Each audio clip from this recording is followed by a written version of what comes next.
आटपाडी येथे ओबीसी आरक्षण बचाव मोर्चाचे आयोजन करण्यात आले। आटपाडी बसस्थानक ते तहसील कार्यालयापर्यंत मोर्चा काढण्यात आला।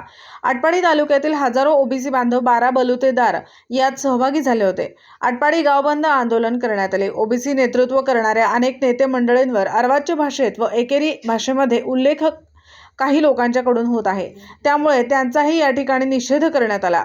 मंत्री छगनराव भुजबळ आणि आमदार गोपीचंद पडळकर यांना दुग्धाभिषेक करण्यात आला।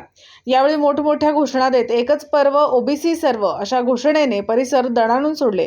यामध्ये युवटी जाधव सर, आरपीआयचे राजेंद्र खरात, माजी सरपंच रावसाहेब सागर, बाबासाहेब माळी, उत्तमराव बालते, तुकाराम माळी, बजरंग फडतरे, रामदास नाईकनवरे, रणजित ऐवळे, यशवंत मेटकरी, प्रभाकर पुजारी, जालेंदर खंडागळे, प्रवीण खंडागळे, सुरेश मोटे, संतोष लांडगे, सोमनाथ राक्षे, जगन्नाथ लोखंडे, चंद्रकांत कोळेकर, जयवंतराव सरगर, प्रशांत माळी, विजय राक्षे, रघुनाथ यादव अशा पद्धतीने हजारो ओबीसी बांधव या मोर्चाला सहभागी होते।